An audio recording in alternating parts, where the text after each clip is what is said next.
భారత స్వాతంత్ర్యం తర్వాత మానవత్వానికి మచ్చ దేశ విభజన. ఇది మహమ్మద్ అలీ జిన్నా క్రూరమైన రాజకీయాల కారణంగా ఏర్పడింది. తనకు తాను లౌకికవాదులని చెప్పుకునే మతతత్వవాది జిన్నా. అతను తాను గాంధీ కన్నా నెహ్రూ కన్నా గొప్ప నాయకుడు కావాలనుకున్నాడు. కానీ కుంచిత స్వభావం కారణంగా కాలేకపోయాడు. ఆ క్రమంలోనే మత విద్వేషాలు రెచ్చగొట్టాడు. స్వాతంత్రం వచ్చే ముందు ముస్లింలంతా ప్రత్యేక దేశంలో ఉండాలని కోరుకుంటున్నారని తనకు తాను సూపర్ హీరో అవ్వాలనుకున్నాడు. చివరకు అయ్యాడు కూడా. కానీ అతని రాక్షస ఆటలో రక్తం ఏరులై పారింది. దేశ విభజన సమయంలో జరిగిన ఘోరమైన నిజాలను ఈ టాప్ 20 ఫ్యాక్ట్స్లో తెలుసుకుందాం. భారత్ను రెండుగా విభజించాలని బ్రిటిష్ నిర్ణయించినప్పుడు ఈస్ట్ పాకిస్తాన్, వెస్ట్ పాకిస్తాన్లను ఒక దేశం కింద మూర్ఖంగా విభజించారు. జిన్నా మూర్ఖత్వంతో ముస్లిం జనాభా ఉన్నారనే కారణంతో పాకిస్తాన్కు వేల మైళ్ల దూరంలో ఉన్న ప్రస్తుత బంగ్లాదేశ్ను ఈస్ట్ పాకిస్తాన్గా ప్రకటించారు. వాస్తవానికి బంగ్లాదేశ్లోని ముస్లింల సంస్కృతి సంప్రదాయాలు వేరు. కానీ బలవంతంగా వారిని పాకిస్తాన్తో కలిపారు. కానీ పొందింది. ఇక భారత్ పాకిస్తాన్ విడిపోయేటప్పుడు కరాచీలో 50% మంది హిందువులు ఉండేవారు. ఢిల్లీలో 50% మంది ముస్లింలు ఉండేవారు. అయితే వేరువేరు దేశాలుగా ఏర్పాటు చేసినప్పుడు పాకిస్తాన్ తన రాజధానిగా మొదట కరాచీని ప్రకటించింది. భారత్ ఢిల్లీని రాజధానిగా అనౌన్స్ చేసింది. ఆ తర్వాత 90% మంది ముస్లింలు ఢిల్లీ నుంచి పాక్కు వెళ్లారు. 99% హిందువులు కరాచీ నుంచి భారత్కు వచ్చారు. ప్రపంచంలోనే అతిపెద్ద వలసలు దేశం విడిపోయినప్పుడే జరిగాయి. అంతేకాదు దాదాపుగా 20 లక్షల మంది ఒక దేశం నుంచి మరో దేశానికి వెళుతూ హిందువులు, ముస్లింలు, సిక్కులు ఒకరిపై ఒకరు దాడులు చేసుకుని చనిపోయారు. ఎడ్ల బండిపై భారత్ నుంచి పాక్కి, పాక్ నుంచి భారత్కి కోట్ల మంది వలస వచ్చారు. భారత్ పాక్కు వెళ్లి వచ్చే రైళ్లలో ప్రతిరోజు వేల మంది దాడులు చేసుకుని చనిపోయారు. ఇది అత్యంత హింసాత్మక వలసలుగా చరిత్రకెక్కాయి. మత విద్వేషాలతో భారత్ పాక్ ప్రజలు చంపుకుంటుంటే నాటి లార్డ్ మౌంట్ బాటన్ తన భార్యతో కలిసి మై ఫేవరెట్ బ్రన్నెట్ అనే హాలీవుడ్ మూవీ చూస్తూ మద్యం చేస్తూ ఎంజాయ్ చేశాడు. భారత్ పాకిస్తాన్లు రెండు దేశాలు ఒకే రోజు స్వాతంత్రం పొందిన లార్డ్ మౌంట్ బాటన్ రెండు దేశాల వేడుకలకు హాజరు కావాలనుకున్నారు. అయితే మంచి రోజు ఆగస్టు 15 అర్ధరాత్రి ఉందని జ్యోతిష్కులు చెప్పడంతో ముందు ఆగస్టు 14న వెళ్లి పాకిస్తాన్ అవతరణ వేడుకల్లో పాల్గొన్నాడు. మరుసటి రోజు మన దేశ నాయకుల కోరిక మేరకు అర్ధరాత్రి వేడుకల్లో పాల్గొన్నారు. అందుకే మనకు ఆగస్టు 15న అర్ధరాత్రి స్వాతంత్రం వచ్చిందంటారు. ఇక స్వాతంత్ర అవతరణ వేడుకల్లో ఢిల్లీలో ఆగస్టు 15న అధికారికంగా జరుగుతుంటే మహాత్మా గాంధీ ఈ వేడుకలకు గైర్హాజరయ్యారు. అప్పటికే బెంగాల్ రెండుగా విడిపోయింది. వెస్ట్ బెంగాల్ మన దేశంలో ఉంటే ఈస్ట్ బెంగాల్ ఈస్ట్ పాకిస్తాన్గా విడగొట్టి పాకిస్తాన్లో కలిపారు. ఆ టైంలో కలకత్తాలో ఉన్న గాంధీ మత విద్వేషాల వద్దని ప్రజలకు పిలుపునిచ్చారు. అయినా హిందూ ముస్లింలు కొట్టుకుంటూ చంపుకుంటూ మహిళలపై అత్యాచారాలు చేస్తూ నానా కంపు చేసేశారు. దీంతో వారి తీరుకు నిరసనగా 24 గంటల నిరాహార దీక్ష చేసి ప్రజలను శాంతి వైపు తీసుకెళ్లారు గాంధీ. ఆయన ఆగ్రహంతో దీక్షతో ప్రజలు వెనక్కి తగ్గారు. స్వాతంత్రం ప్రకటించిన తర్వాత జూన్ 3, 1948న అధికారికంగా భారత్ నుంచి వెళ్లిపోతున్నట్లు నాటి బ్రిటన్ ప్రధాని అట్లీ ప్రకటించారు.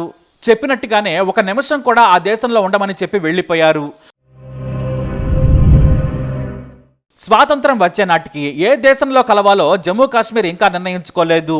హిందూ ముస్లింలు సమానంగా ఉన్నారు.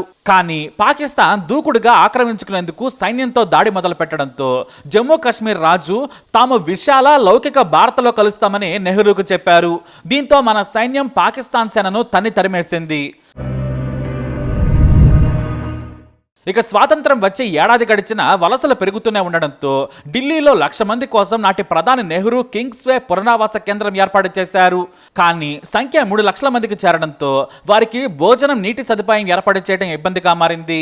అయినా సామాన్య ప్రజల సాయంతో కష్టపడి వారికి సదుపాయాలు కల్పించారు. భారత్ పాక్ మధ్య నడిచే రైళ్లలో మొదట హిందూ ముస్లింలు బయలుదేరిన గమ్యస్థానాలకు చేరుకునే సమయానికి కొన్నిసార్లు 70% మంది శవాలుగా మారారు. ఇది అత్యంత హేయమైన చర్య అని రెండు వైపుల దేశాల నాయకులు శాంతి వచనాలు పలికినా కూడా పాకిస్తాన్లోని అతివాదుల కారణంగానే అమాయకులు చనిపోయారు. Last viceroy general of India Lord Mountbatten అధికారికంగా ప్రకటించాడు. ఇండియా నుంచి విడిపోయి పాకిస్తాన్ ఓ దేశంగా ఏర్పడింది.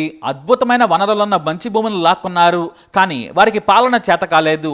చివరకు కరెన్సీని కూడా వారు తయారు చేసుకోలేకపోయారు.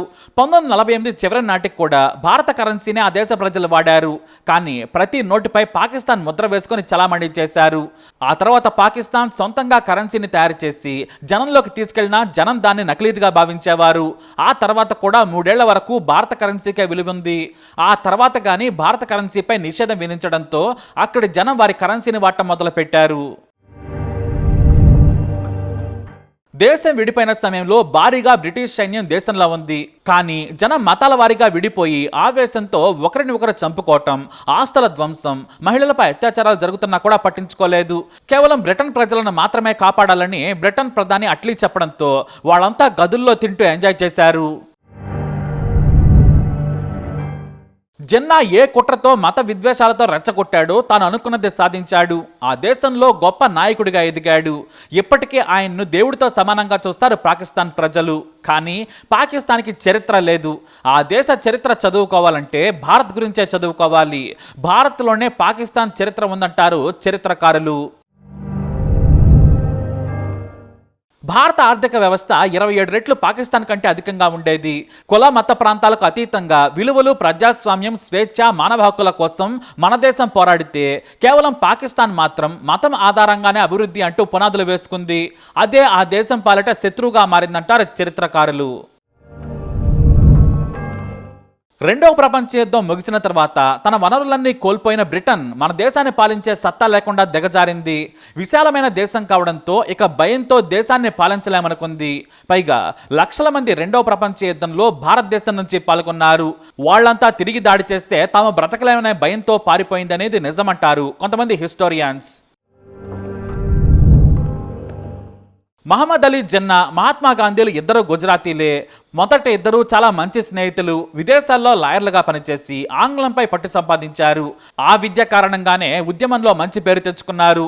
బ్రిటిష్ పాలకులతో చర్చలు జరపగలిగారు. నెహ్రూ కూడా లాయర్గానే తన కెరీర్ను ప్రారంభించి విదేశాల్లో చదువుకొని దేశం కోసం పోరాటం చేశారు. అయితే మత విద్వేషాలను జిన్నా రెచ్చగొట్టిన తర్వాత నాటి కాంగ్రెస్ మీటింగ్లో జిన్నా కూర్చోవడానికి కూడా ఇష్టపడేవాడు కాదట. స్వాతంత్రోద్యమంలో కూడా దేశ విభజనకు విలన్ మహమ్మద్ అలీ జిన్నా. కానీ అతడే పాకిస్తాన్కు హీరో అయ్యాడు. ఫాదర్ ఆఫ్ ది నేషన్ గా పిలుచుకునే పాకిస్తానీలు జిన్నా ఫోటోలను కరెన్సీలపై ముద్రించుకున్నారు. కానీ అతని వేషభాషలు మాత్రం ముస్లిం వ్యక్తిలా ఉండవని నాటి పాకిస్తాన్ ప్రతిపక్ష నాయకులు విమర్శించేవారు. ఇక జిన్నా విద్వేషాలకు సింబల్గా నిలవడంతో ఆయన ప్రపంచం పట్టించుకోలేదు. కానీ మహాత్మా గాంధీ ప్రపంచానికి హీరో అయ్యారు. స్వాతంత్రం ఏర్పడిన తర్వాత భౌతికంగా సరిహద్దులను పరిశీలించకుండానే మ్యాప్పై సిరిల్ రాట్క్లిఫ్ అనే బ్రిటిష్ లాయర్ పెన్నుతో గీతలు గీసి ఇవే మీ సరిహద్దులని భారత్ పాకిస్తాన్కు చెప్పాడు. అందుకే ఎప్పటికీ వివాదాస్పదంగా సరిహద్దులున్నాయి. హిందువులు నివసించే ప్రాంతం, ముస్లింలు నివసించే ప్రాంతం అంటూ ఏదో గీతలు గీశాడు. ఇక అలా గీశాక బ్రిటిష్ పాలనలో ఏనాడు కూడా ఆయన భారత్ రాలేదు. గుడ్డిగా ఏదో పరిశోధన చేసి సరిహద్దులు నిర్ణయించాడు. 2 దేశాల మధ్య నిప్పు పెట్టాడు. అది ఎప్పటికీ చల్లారలేదు. అమెరికాలో నల్ల జాతీయుల పోరాటానికి గాంధీ మాటలు, పుస్తకాలు స్ఫూర్తినిచ్చాయి. అబ్రహం లింకన్ నుంచి ఒబామా, నెల్సన్ మండేలా వరకు అందరూ మహాత్మా గాంధీ భావజాలాన్ని అనుసరించేవారే. అందుకే పాకిస్తాన్ వైపు నుంచి దేశ విభజన విలన్లను సృష్టిస్తే భారత్ నుంచి మహాత్ములను ప్రపంచానికి అందించింది. ఇక పాకిస్తాన్ దివాళా తీసి అడుక్కుంటుంటే ఇండియా మాత్రం ప్రపంచంలోనే దూసుకెళ్లిపోతుంది. జై హింద్.